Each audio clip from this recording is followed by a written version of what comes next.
Quien viste entre anacrónico y ficticio, y el caminar provoca el alarido de los animales domésticos, les va a seguir contando la historia de que la verdad sobre el caso de Harry Keber. Estamos hoy en Caricuao. Es de día, 3 de la tarde, 4 de la tarde, y les leeremos la historia. 3.0. El formidable. Comillas. El capítulo 2 es muy importante, Marcus. Debe ser incisivo, contundente. ¿Como qué, Harry? Como cuando vocea.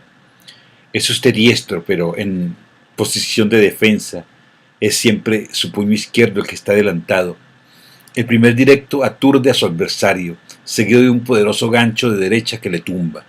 Eso es lo que debería ser el capítulo 2. Un derechazo en la mandíbula de los lectores. Sucedió el jueves 12 de junio de 2008. Había pasado la mañana en casa leyendo en el salón. Fuera hacía calor, pero llovía. Hacía 3 días que sobre Nueva York caía una bochornosa llovizna. Sería la 1 de la tarde cuando recibí una llamada de teléfono. Respondí, pero primero me pareció que no había nadie al otro lado. Después escuché un sollozo ahogado. Diga, ¿quién es?, pregunté. Está muerta. Su voz era apenas audible, pero la reconocí inmediatamente. Harry, ¿es usted? Está muerta, Marcus. ¿Muerta? ¿Quién? Nola. ¿Qué? ¿Pero cómo? Está muerta y todo es culpa mía, Marcus. ¿Qué es lo que he hecho, Dios mío? ¿Qué es lo que he hecho? Lloraba. Harry, ¿de qué me está usted hablando? ¿Qué está intentando decirme? Colgó. Llamé inmediatamente a su casa, sin respuesta. Llamé a su móvil, sin éxito. Lo intenté varias veces, dejé varios mensajes en su contestador, pero no volví a tener noticias. Estaba muy inquieto. Ignoraba en ese preciso instante que Harry me había llamado desde la comisaría central de la Policía Estatal en Concord. No entendí nada de lo que estaba pasando hasta que, sobre las 4 de la tarde, me llamó Douglas. Por Dios, Mark, ¿te has enterado?, gritó. ¿Enterarme de qué? Enciende la televisión. Se trata de Harry Keber. Es Keber. Keber. ¿Qué pasa con Keber? Puse inmediatamente las noticias. En la pantalla aparecieron, ante mi estupefacción, imágenes de la casa de Oscott y escuché al presentador decir: es aquí, en su casa de Aurora, en New York Hampshire, donde el escritor Harry Keber ha sido detenido hoy después de que la policía desenterrara restos humanos en su propiedad. Según los primeros elementos de la investigación, podría tratarse del cuerpo de Nola Kellergan, una joven de la región que desapareció de su domicilio en agosto de 1975, cuando contaba 15 años, sin que nunca se supiese más de ella. De pronto, todo empezó a girar a mi alrededor. Me dejé caer sobre el sofá completamente aturdido. Ya no oía nada, ni la televisión, ni a Douglas, que seguía al teléfono y que bramaba: Marcus, está ahí. Oye, mató a una chiquilla. ¿Ha matado a una chiquilla? En mi cabeza se mezclaba todo como en un mal sueño. Así fue como me enteré, al mismo tiempo que todo un sorprendido país, de lo que se había producido horas antes. A primera hora de la mañana, una empresa de jardinería se había presentado en Goscott a petición de Harry para plantar macizos de hortensias en las cercanías de la casa. Al remover la tierra, los jardineros habían encontrado huesos humanos a 1 metro de profundidad y habían alertado inmediatamente a la policía. No tardaron mucho en desenterrar un esqueleto entero. Harry había sido detenido. En la televisión, las imágenes se sucedían deprisa. alternaban las conexiones en directo con Aurora en el escenario del crimen y Concord, la capital de New Hampshire, 70 millas al noreste, donde Harry permanecía detenido en la sede de la Brigada Criminal de la Policía Estatal. Varios equipos de periodistas se habían presentado en el lugar y seguían de cerca la investigación. Al parecer, un indicio encontrado junto al cuerpo permitía pensar que muy probablemente se trataba de los restos de Nola Kellergan. Un responsable de la policía había indicado, ya que, si bien esa información debería ser confirmada, eso señalaría también a Harry Keber como sospechoso del asesinato de una tal Deborah Cooper, la última persona que había visto con vida a Nola el 30 de agosto de 1975, que había sido encontrada muerta ese mismo día tras haber llamado a la policía. Era una auténtica locura. Los rumores crecían de forma exponencial. La información atravesaba el país en tiempo real, gracias a la televisión, la radio, internet y las redes sociales. Harry Keber, 67 años, uno de los grandes autores de la segunda mitad del siglo, era un sórdido asesino de niñas. Necesité mucho tiempo para darme cuenta de lo que estaba pasando. Quizás varias horas. A las 8 de la tarde, cuando Douglas, inquieto, se presentó en mi casa para asegurarse de que había encajado el golpe, todavía estaba convencido de que se trataba de un error. Le dije, no me lo explico. ¿Cómo pueden acusarle de 2 asesinatos cuando ni siquiera están seguros de que se trata del cuerpo de Nola? Lo que está claro es que había un cadáver enterrado en su jardín. Pero, ¿por qué entonces habría ordenado cavar en el sitio donde estaba enterrado el cuerpo? No tiene ningún sentido, tengo que ir. ¿Tienes que ir a dónde? A New Hampshire, tengo que ir a defender a Harry. Douglas respondió con ese sentido común tan campesino que caracteriza a los nativos del Medio Oeste. Ni se te ocurra, Mark. No vayas a mezclarte en esa mierda. Harry me llamó por teléfono. Harry, hoy. Sobre la 1 de la tarde. Imagino que era la llamada a la que tenía derecho. Tengo que ir a apoyarle. Es muy importante. Importante. Lo que importa más es tu segundo libro. Espero que no te hayas estado quedando conmigo y que tengas preparado un manuscrito para finales del mes. Barnaski está a punto de perder la paciencia. ¿Es que no te das cuenta de lo que le va a pasar a Harry? No te metas en ese lío, Mark. Eres demasiado joven. No dinamites tu carrera. No respondí. En la televisión, el ayudante de fiscal del estado acababa de presentarse ante un grupo de periodistas. Enumeró los cargos que pesaban sobre Harry: secuestro en primer grado y doble asesinato en primer grado. Se le acusaba oficialmente de haber matado a Deborah Cooper y a Nola Kellergan, y por la suma de los cargos del secuestro y los asesinatos podía ser condenado a muerte. La caída de Harry no había hecho más que empezar. Las imágenes de la audiencia preliminar que tuvo lugar al día siguiente dieron la vuelta al país. Rodeado por docenas de cámaras de televisión y de fotógrafos, se le vio entrar en la sala del tribunal, esposado y escoltado por la policía. Tenía un aspecto muy desmejorado, el rostro sombrío, sin afeitar, el pelo revuelto, la camisa desabotonada, los ojos hinchados. Benjamin Roth, su abogado, estaba a su lado. Roth era un reputado letrado de Concord. Había aconsejado a menudo a Harry en el pasado, y yo le conocía un poco por habérmelo cruzado alguna vez en Groscott. El milagro de la televisión permitió a todos los Estados Unidos seguir en directo esa audiencia, en la que Harry se declaró no culpable de los crímenes de los que se le acusaban, y en la que el juez ordenó su detención provisional en la prisión estatal de New Hampshire. No era más que el principio de la tormenta. En aquel instante yo tenía todavía la ingenua esperanza de una solución rápida, pero una hora después de la audiencia recibí una llamada de Benjamin Roth. Harry me ha dado su número. Me dijo, insistió en que le llamase. Quiere decirle que es inocente y que no ha matado a nadie. Ya sé que es inocente, respondí. Estoy convencido de ello. ¿Cómo está? Mal. Como puede imaginar, la policía le ha presionado. Ha confesado que mantenía una relación con Nola el verano de su desaparición. Ya estaba al corriente de lo de Nola, pero ¿y lo demás? Roth dudó un segundo antes de responder. Lo niega, pero... se interrumpió. Pero... ¿pero qué? Pregunté inquieto. Marcus, no quiero ocultarle que va a ser difícil. Tienen cosas contundentes. ¿Qué entiende usted por contundente? Dígamelo, por Dios. Necesito saberlo.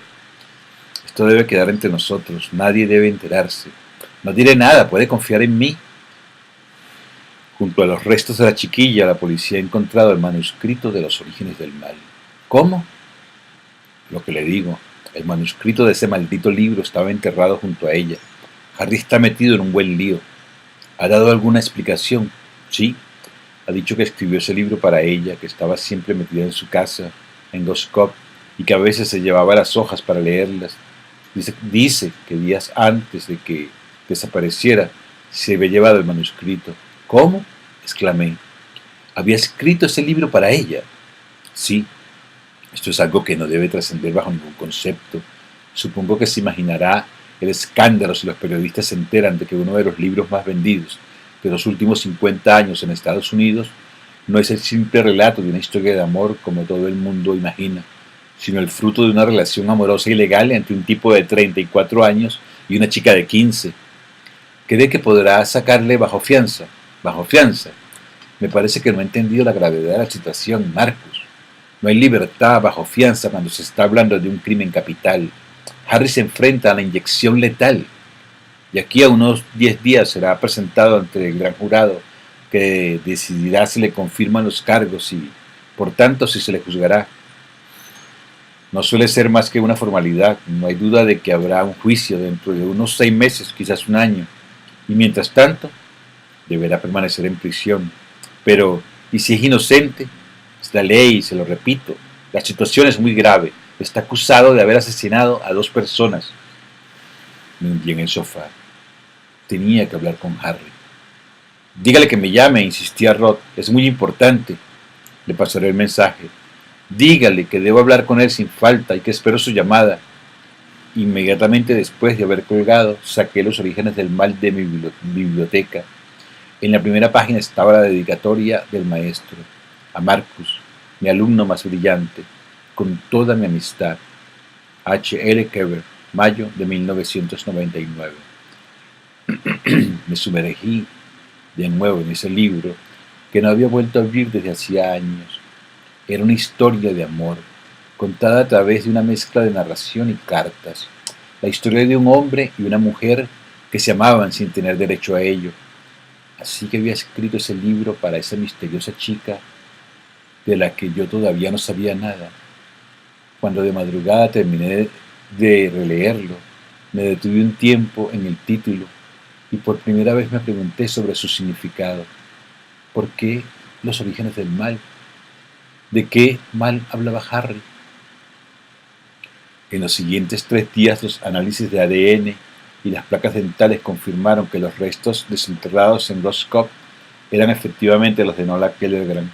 El examen del cráneo permitió establecer que se trataba de una niña de 15 años, lo que indicaba que Nola había muerto justo después de su desaparición.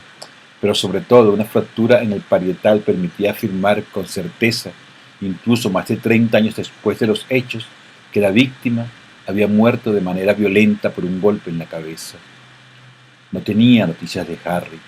Había intentado ponerme en contacto con él a través de la policía estatal, la prisión o incluso Roche, pero sin éxito. Daba vueltas y vueltas en mi piso, torturado por miles de preguntas. Me atormentaba su misteriosa llamada. Al terminar el fin de semana no podía aguantar más. Consideraba que no tenía más elección que ir a ver lo que pasaba en New Hampshire. A primera hora del lunes 16 de junio de 2008, metí las maletas en mi Range Rover y abandoné Manhattan por la Franklin Roosevelt Drive, que serpentea junto al East River.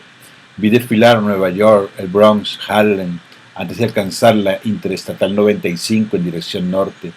Solo cuando estuve lo bastante metido en el estado de Nueva York como para no dejarme convencer para que renunciase y volviese a mi casa como buen chico, previne a mis padres de que estaba en camino a New Hampshire. Mi madre me dijo que estaba loco. Pero, ¿en qué estás pensando, Marky? ¿Vas a ir a defender a ese criminal bárbaro? No es un criminal, mamá, es un amigo. Pues bien, tus amigos son unos criminales. Papá está a mi lado. Dice que estás huyendo de Nueva York por culpa de los libros. No estoy huyendo. Entonces, estás huyendo por culpa de una mujer. Te he dicho que no estoy huyendo. Ahora mismo no tengo novia. ¿Y cuándo tendrás novia? He vuelto a pensar en esa Natalia que nos presentaste el año pasado. Era una chax estupenda. ¿Por qué no la vuelves a llamar? Pero si tú la odiabas. ¿Y por qué ya no escribes más libros? Todo el mundo te adoraba cuando eras un gran escritor. Sigo siendo un escritor. Vuelve a casa. Te haré unos buenos perritos y una tarta de manzana caliente con una bola de helado de vainilla para que la fundas encima. Mamá, tengo 30 años. Puedo hacerme perritos yo solo si tengo ganas. Figúrate que papá ya no puede comer perritos. Se lo ha dicho el médico. Oí a mi padre gemir en segundo plano que podía comer alguno de vez en cuando. Y a mi madre repitiéndole. Se acabaron los perritos. Y todas esas porquerías. El médico ha dicho que lo taponan todo. Marky, cariño. Papá dice que deberías escribir un libro sobre Kever. Eso relanzaría tu carrera. Ya que todo el mundo habla de Kever, todo el mundo hablará de tu libro. ¿Por qué no vienes a cenar a casa, Marky? Ha pasado tanto tiempo. ¡Ñan, ñan! Deliciosa tarta de manzana. Al atravesar Connecticut, tuve la mala idea de cambiar mi disco de ópera por las noticias de la radio. Fue así como descubrí que había habido una filtración en la policía. Los medios de comunicación habían sido informados del descubrimiento del manuscrito de los orígenes del mal junto a los restos de Nola Kellerman, y que Harry había reconocido haberse inspirado en su relación para escribirlo. En una mañana, las noticias frescas habían tenido tiempo de recorrer el país. En la caseta de una estación de servicio donde llené el depósito, pasaba New Haven, me encontré al empleado pegado a la pantalla del televisor que repetía la información una y otra vez. Me planté a su lado y cuando le pedí que subiese el sonido me preguntó, al ver mi aspecto asombrado. No se había enterado. Hace horas que nadie habló de otra cosa. ¿A dónde estaba? En Marte. En mi coche. Ah, y no tiene radio. Estaba escuchando ópera. La ópera me relaja. Me miró fijamente durante un instante. Yo le conozco a usted, ¿no? No respondí. Creo que le conozco. Tengo una cara muy vulgar. No, ya le he visto antes. Es un tío de la tele, ¿verdad? Un actor. No. ¿A qué se dedica usted? Soy escritor. Ah, sí, Joe. Vendimos su libro aquí el año pasado. Me acuerdo, tenía sujeta en la contraportada. Recorrió las estanterías buscando el libro, que evidentemente ya no estaba allí. Al final encontró uno en la trastienda y volvió al mostrador triunfante. Aquí está, es usted, mire. Es su libro, se llama Marcus Goldman, está escrito aquí. Si usted lo dice. Y bien, ¿qué hay de nuevo, señor Goldman? No mucho, a decir verdad. ¿Y a dónde va usted si no le importa? A New Hampshire, un sitio fetén, sobre todo en verano. ¿Y a qué va? ¿A pescar? Sí. ¿A pescar qué? Hay sitios de lubina negra alucinantes por allí. A pescar jaleos, creo. Voy a ver a un amigo que tiene problemas graves. Bueno, no serán problemas tan graves como los de Harry Kever. Se echó a reír y me estrechó calurosamente la mano, porque no se veía muy a menudo a famosos por aquí. Después me ofreció un café para el camino. La opinión pública estaba conmocionada. No solo la presencia del manuscrito junto a los huesos de Nola incriminaba definitivamente a Harry, sino que la revelación de que su libro se había inspirado en una historia de amor con una chica de 15 años suscitaba un profundo malestar. ¿Qué debían pensar ahora de ese libro? Con ese escándalo de fondo, los periodistas se dedicaban a interrogarse sobre las razones que habrían podido llevar a Harry a asesinar a Nora Kellerman. ¿Le había amenazado con hacer pública su relación? ¿Había querido acaso romper haciéndole perder la cabeza? No pude evitar seguir dando vueltas a esas preguntas durante todo el trayecto hasta New Hampshire. Intenté apagar la radio y poner ópera de nuevo para ver si mi mente dejaba de hacer cábalas, pero no había área que no me hiciese pensar en Harry, y en cuanto pensaba en él, volvía a recordar a esa chiquilla que yacía bajo tierra desde hacía 30 años, al lado de esa casa, donde yo consideraba haber pasado algunos de los años más hermosos de mi vida. Tras 5 horas de trayecto, llegué a Goscott. Fui hasta allí sin pensármelo 2 veces. ¿Por qué no fui directamente a Concord para ver a Harry y a Rod? El arcén de la Federal 1 estaba lleno de furgonetas con antenas parabólicas en el techo, Mientras en el cruce con el camino de grava que conducía a la casa varios periodistas montaban guardia e iban intercalando sus intervenciones en directo para la televisión. En cuanto quise dar marcha atrás, rodearon mi coche, bloqueándome el paso para ver quién llegaba. Uno de ellos me reconoció y exclamó: es escritor, es Marcus Gorman. Aumentó la agitación. Los objetivos de las cámaras de video y de fotos se pegaron a mis ventanillas y empezaron a lanzarme todo tipo de preguntas. ¿Cree que Harry mató a esa chica? ¿Sabía que había escrito Los orígenes del mal para ella? ¿Debe dejar de venderse el libro? No quería hacer ninguna declaración, así que dejé las ventanillas cerradas y ni siquiera me quité las gafas de sol. Los agentes de la policía de Aurora, que custodiaban el lugar para canalizar el flujo de periodistas y curiosos, consiguieron abrirme camino y pude desaparecer por el sendero detrás de los arbustos. Lo último que alcancé a oír fue la voz de un periodista que chillaba: «Señor Gorman, ¿por qué ha venido a Aurora? ¿Qué hace en casa de Harry Keber, señor Gorman?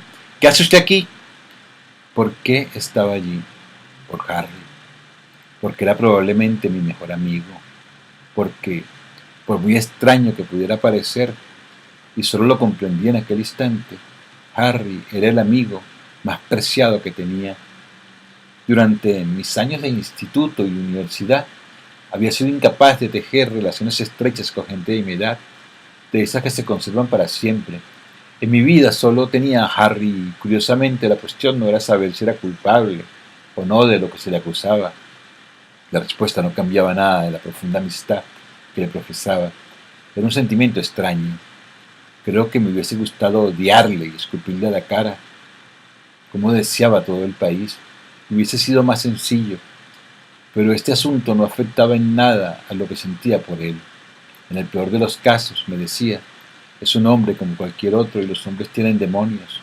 Todo el mundo tiene demonios. La cuestión es simplemente saber hasta qué punto esos demonios son tolerables. Dejé el coche en el aparcamiento de grava, al lado del Porsche. Allí estaba su Corvette rojo, delante del cobertizo que le servía de garaje, como lo dejaba siempre, como si el dueño estuviese en casa y todo fuese bien. Quise entrar, pero la casa estaba cerrada con llave. Era la primera vez que yo recordara que la puerta se me resistía. Di la vuelta. Ya no había ningún policía, pero el acceso a la parte posterior de la propiedad estaba precintado. Desde donde estaba se adivinaba el cráter que atestiguaba la intensidad del registro policial, y justo al lado las matas de hortensias secándose, olvidadas. Debí de permanecer cerca de una hora así, hasta que escuché un coche a mi espalda. Era Rod, que llegaba de Concord. Me había visto en la televisión y había salido inmediatamente. Sus primeras palabras fueron: «Así que ha venido». «Sí, ¿por qué lo dice?» «Harry me dijo que vendría. Me dijo que era usted terco como una mula y que vendría a meter sus narices en el caso». Harry me conoce bien. Rod rebuscó en el bolsillo de su chaqueta y sacó un trozo de papel.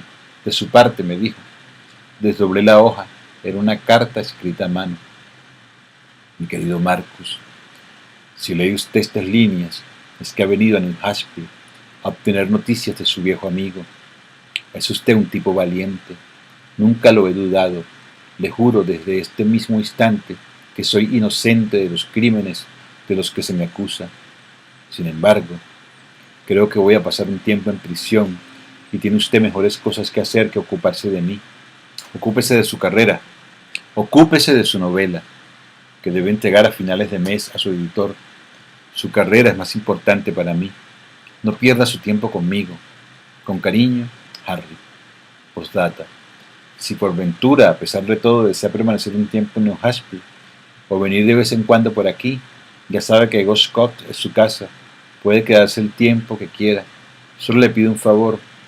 Dé de comer a las gaviotas. Ponga pan en la terraza. Dé de comer a las gaviotas. Es importante. «No lo deje tirado», me dijo Rod. «Keber le necesita». Asentí con la cabeza. «¿Cómo se presenta el caso?» «Mal. No ha visto las noticias. Todo el mundo está al corriente de lo del libro.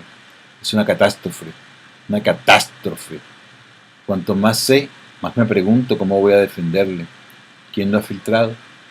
Creo que ha sido directamente el despacho del fiscal. Quieren aumentar la presión sobre Harry, aplastándolo ante la opinión pública. Quieren una confesión completa. Saben que en un caso de hace 30 años, nada vale más que una confesión. ¿Cuándo podré ir a verle? Mañana por la mañana. La prisión estatal se encuentra en las afueras de Concord. ¿Tiene dónde alojarse? Aquí, si es posible. Hizo una mueca. Lo dudo, dijo. La policía ha registrado la casa, es el escenario de un crimen. ¿El escenario del crimen no es el agujero?, pregunté.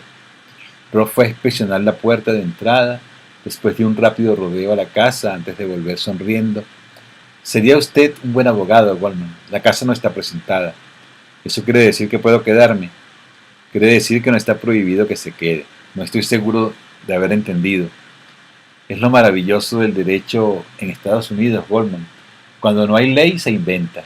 Y si alguien le busca las cosquillas, se presenta usted ante la Corte Suprema, que le da la razón y publica una sentencia con su nombre. Goldman contra el Estado de New Hampshire. ¿Sabe por qué? ¿Sabe por qué tienen que leerle sus derechos cuando le arrestan en este país? Porque en los años 60 un tal Ernesto Miranda fue condenado por violación basándose en su propia confesión. Pues bien, figúrese que su abogado declaró que era injusto porque el bueno de Miranda no había ido mucho al colegio y no sabía que a Bill O'Reilly le autorizaba a no confesar nada. El abogado en cuestión montó todo un guiriguay, apeló a la Corte Suprema y todo eso, y resulta que el muy idiota va y gana. Confesión inválida por la famosa sentencia Miranda contra el estado de Arizona. Y a partir de entonces, la obligación para todos los polis de soltar eso de tiene derecho a permanecer en silencio y a llamar a un abogado, y si no puede pagarlo tiene derecho a un abogado de oficio. En fin, que todo ese rollo idiota que se escucha siempre en el cine se lo debemos al amigo Ernesto. Moraleja: la justicia en América, Goldman, es un trabajo en equipo. Todo el mundo puede participar, así que tome posesión de esta casa. Nada se lo impide. Y si la policía tiene la cara de venir a molestarle, le dice que hay un vacío jurídico. Le menciona la Corte Suprema y les amenaza también con pedir daños y perjuicios. Esto siempre asusta. Aunque yo no tengo las llaves de la casa, claro. Saqué un juego de bolsillo. Harry me las había confiado hacía tiempo, dije. Goldman es usted un mago, pero por Dios, no cruce las cintas policiales, tendríamos problemas. Se lo prometo. Por cierto, Benjamín, ¿qué se sacó del registro de la casa? Nada. La policía no encontró nada. Por esa razón la vivienda está libre de sospecha. Rock se marchó y penetré en la inmensa casa desierta. Cerré la puerta a mi espalda y me metí directamente en el despacho para buscar la famosa caja, pero ya no estaba allí. ¿Qué habría hecho Harry con ella? Quería tenerla en mis manos por encima de todo, y me puse a registrar las bibliotecas, el despacho y el salón en vano. Decidí entonces inspeccionar todas las habitaciones en busca del más mínimo elemento que pudiese ayudarme a comprender lo que había pasado allí en 1975. ¿Habría sido Nola Kellergan asesinada en alguna de esas habitaciones? Encontré algunos álbumes de fotos que no había visto nunca, en los que no me había fijado. Abrí uno al azar y dentro descubrí fotos de Harry y mías de la época universitaria, en el aula, en la sala de boxeo, en el campus, en ese diner donde quedábamos a menudo. Había incluso imágenes de la entrega de mi diploma. El siguiente álbum estaba lleno de recortes de prensa acerca de mí y de mi libro. Tenía algunos párrafos marcados en rojo o subrayados. En ese instante me di cuenta de que Harry había seguido mi carrera con mucha atención, conservando cuidadosamente todo lo que se relacionaba conmigo. Encontré hasta el recorte de un periódico de Montclair de hace 1 año y medio que informaba de la ceremonia organizada en mi honor en el Instituto de Felton. ¿Cómo había conseguido ese artículo? Recordaba muy bien aquel día. Fue poco antes de la Navidad de 2006. Mi primera novela había alcanzado el 1.000.000 de ejemplares vendidos, y el director del Instituto de Felton, en el que había estudiado la secundaria, animado por la efervescencia de mi éxito, había decidido rendirme un homenaje que consideraba merecido. Para ello, se preparó un solemne acto en el vestíbulo principal del instituto, un sábado por la tarde, ante un grupo elegido de alumnos, antiguos alumnos y algunos periodistas locales. Toda aquella gente de postín se sentaba amontonada sobre sillas plegables frente a un gran telón. Detrás de él, como descubrimos después de un discurso triunfal del director, un armario de cristal con la inscripción en homenaje a Marcus P. Goldman, llamado El Formidable, alumno de este instituto desde 1994 hasta 1998. Y dentro del armario, un ejemplar de mi novela, mis antiguos boletines de notas, algunas fotos, mi camiseta de jugador de la Crocs y la del equipo de marcha. Sonreía mientras leía el artículo. Mi paso por Felton Heights, pequeño y apacible centro del norte de Montclair, lleno de adolescentes pánfilos, se había quedado grabado en su memoria hasta el punto de que mis compañeros y profesores me habían apodado El Formidable. Pero ese día de diciembre de 2006, lo que todos ignoraban en el momento de aplaudir esa vitrina dedicada a mi gloria era que debía a una serie de malentendidos, primero fortuitos y después sabiamente orquestados, el haberme convertido en la estrella incontestable de Felton durante 4 largos y hermosos años. La epopeya del Formidable empezó a mi llegada al instituto, cuando tuve que elegir una disciplina deportiva para el curso. Tenía decidido que sería fútbol o baloncesto, pero el número de plazas de esos equipos era limitado, y desgraciadamente para mí el día de la inscripción llegué con mucho retraso a la oficina del registro. Ya he cerrado, me dijo la mujer gorda que se ocupaba de ella. Vuelve el año que viene. Por favor, señora, le había suplicado. Tengo que estar inscrito obligatoriamente en una disciplina deportiva, si no tendré que repetir el curso. ¿Cómo te llamas? Había suspirado ella. Goldman, Marcus Goldman, señora. ¿Qué deporte quieres? Fútbol o baloncesto. Los dos están completos. Solo me quedan el equipo de danza acrobática y el de la Crocs. Lacrosse o danza acrobática. Lo mismo que decir peste o cólera. Sabía que unirme al equipo de danza me convertiría en el hazmerreír de mis compañeros. Así que elegí lacrosse. Pero hacía 2 décadas que Felton no había tenido un buen equipo de lacrosse, hasta el punto de que ningún alumno quería formar parte de él. El de aquel año estaba, como no podía ser de otra manera, compuesto por alumnos incapaces para otras disciplinas, o que llegaban tarde el día de las inscripciones. Me integré, pues, a un equipo diezmado, poco emprendedor y torpe, pero que llevaría a la gloria. Esperando ser respetado durante el curso por el equipo de fútbol, quise realizar alguna proeza deportiva para que se fijasen en mí. Me entrené con una motivación sin precedentes, y al cabo de 2 semanas nuestro entrenador vio en mí la estrella que esperaba desde siempre. Fui inmediatamente ascendido a capitán del equipo y no tuve que realizar esfuerzos titánicos para que me consideraran como el mejor jugador de la Crocs de la historia de Felton High. Batí sin dificultad el récord de goles de los 20 años precedentes, que era absolutamente ínfimo, y gracias a aquella gesta fui inscrito en el tablón de méritos del instituto, algo que no había sucedido con ningún otro alumno de primero. Aquello no dejó de impresionar a mis compañeros ni de atraer la atención de mis profesores. Gracias a esa experiencia comprendí que para ser formidable bastaba con soslayar las relaciones con los demás. Al final todo no era más que una cuestión de falsas apariencias. Me puse inmediatamente manos a la obra. Por supuesto, dejé de plantearme abandonar el equipo de lacrosse, ya que mi única obsesión fue a partir de entonces convertirme en el mejor, por todos los medios, estar en la cima a cualquier precio. Con esa motivación me planté en el concurso de proyectos científicos que se llevó una niñata superdotada llamada Sally, y en el que no pasé del 10º puesto.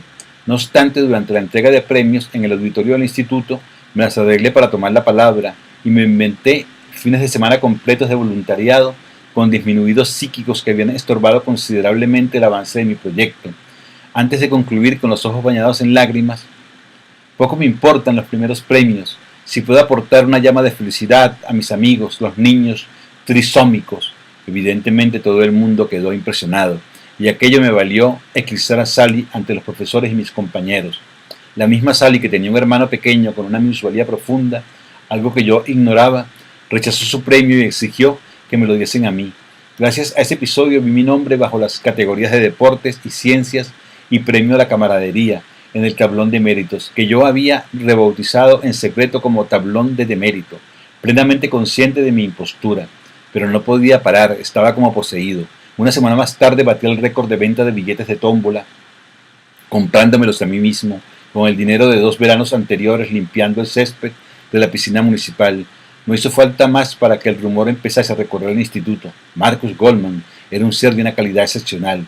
Fue esa constatación la que empujó a alumnos y profesores a llamarme el Formidable, como una marca de fábrica, una garantía absoluta de éxito, y mi pequeña fama pronto se extendió al conjunto de nuestro barrio en Montclair, llenando a mis padres de un inmenso orgullo. Esa tramposa reputación me incitó a practicar el noble arte del boxeo.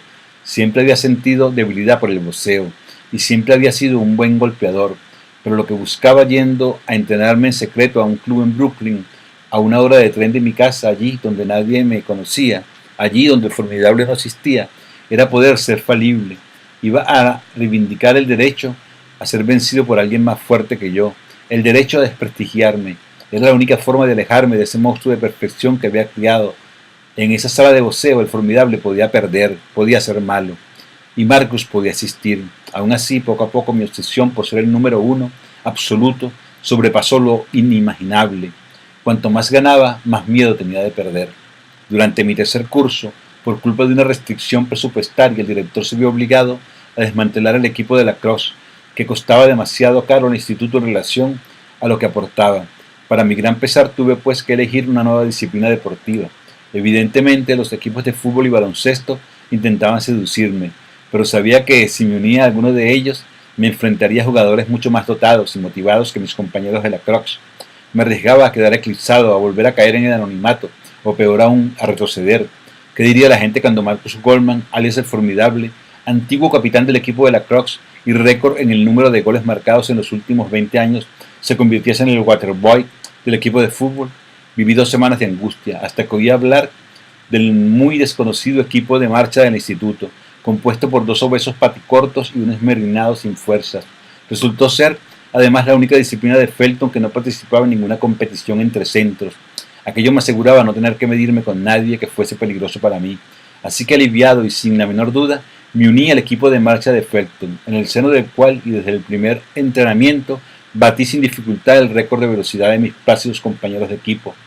Ante la mirada amorosa de algunas animadoras y del director, todo habría podido ir muy bien si precisamente el director, seducido por mis resultados, no hubiese tenido la descabellada idea de organizar una gran competición de marcha entre los centros de la región, con el fin de recuperar el perdido prestigio de su instituto, convencido de que el formidable la ganaría sin problemas. Ante el anuncio de esa noticia, presa del pánico, me entrené sin descanso durante un mes entero, pero sabía que no tenía ninguna posibilidad frente a los corredores de otros institutos, curtidos en la competición. Yo no era más que una fachada, simple contrachapado. Iba a quedar en ridículo y en mi propio campo. El día de la carrera todo Felton, así como la mitad de mi barrio, estaba presente para aclamarme. Dieron la salida y, como temía, todos los demás corredores me adelantaron.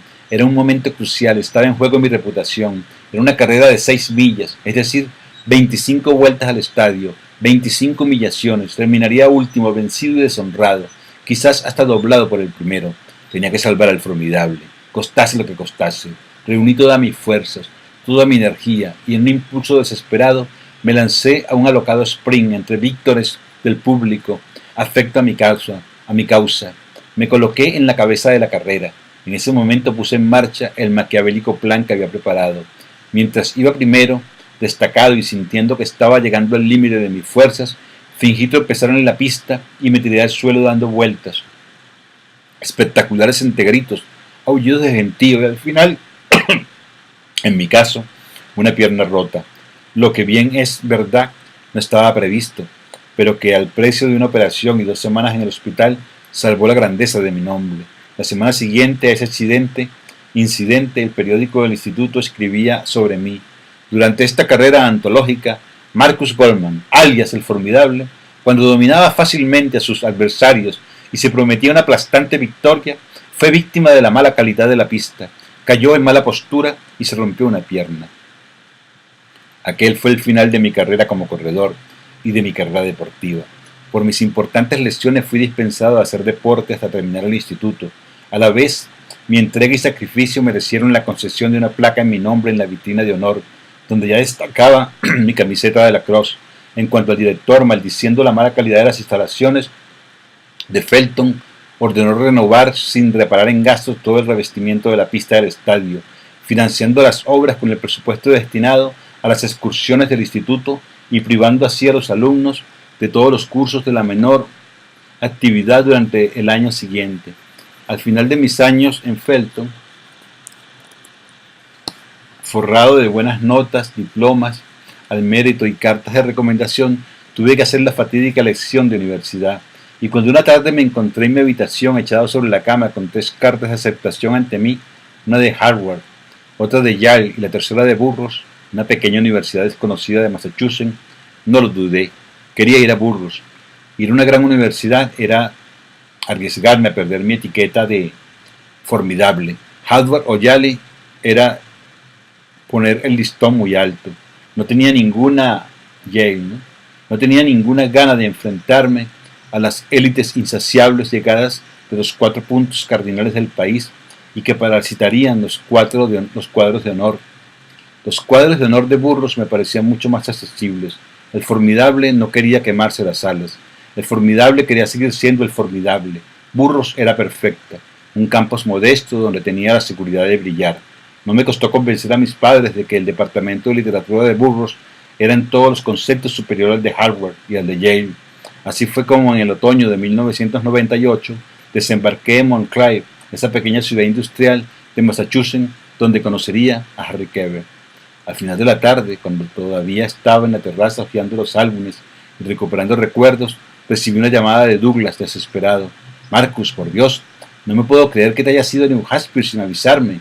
He recibido llamadas de periodistas preguntándome qué hacías allí y yo ni siquiera lo sabía. He tenido que enterarme por la televisión. Vuelve a Nueva York. Vuelve antes de que sea tarde. Esa historia te va a sobrepasar por completo. Sal inmediatamente de ese poblacho a primera hora de la mañana y vuelve a Nueva York. Keber tiene un abogado excelente. Déjale hacer su trabajo y concéntrate en tu libro. Tienes que entregar tu manuscrito a Barnatsky dentro de 15 días. Harry necesita un amigo a su lado, dije. Hubo un silencio y Douglas murmuró, como si se diese cuenta en ese momento de que lo llevaba meses ignorando. No tienes libro, ¿verdad? Faltan 2 semanas para que se cumpla el plazo de Barnatsky y no has sido capaz de escribir ese puto libro. Es eso, Mark. ¿Vas a ayudar a un amigo o estás huyendo de Nueva York? Cierra el pico, Doug. Hubo otro largo silencio. Mark, dime que te ronda alguna idea en la cabeza. Dime que tienes un plan y que tienes una buena razón para irte a New Hampshire. Una buena razón. No basta la amistad. ¿Pero qué demonio le debes a Harry para ir hasta allí? Todo, absolutamente todo. ¿Cómo que todo? Es complicado, Douglas. Marcus, ¿qué diablos estás intentando decirme? Doug, hay un episodio de mi vida que no te he contado nunca. Al finalizar mis años de instituto, podía haber escogido el mal camino, y entonces conocí a Harry. En cierto modo me salvó la vida. Tengo una deuda con él. Sin él nunca hubiese llegado a ser el escritor en el que me he convertido. Sucedió en Burroughs, Massachusetts, en 1998. Le debo todo. Quien viste entre anacrónico y ficticio el caminar provoca el alarido de los animales domésticos, les está contando la verdad sobre el caso de Harry Keber. Estamos en Caricuao. Arriba está el cielo. A esta hora no se ven las estrellas, no se ve la luna. Se ve azul. A esta hora la gente que entra a Caricuao lo que ve son las montañas. Ahí están las hermosas montañas de Caricuao. Y los loros. Dentro de un rato, Caricuao va a ser recorrido por manadas de loros. Manadas de loros. Los loros de Caricuao. A la noche, cuando las montañas estén oscuras, entonces aparecerá el cielo con todo su esplendor. El cielo de Caricuao. Bien, nos vemos en el próximo capítulo que se va a llamar 29. ¿Se puede uno enamorar de una chica de 15 años? Bien. Wow, me pasé.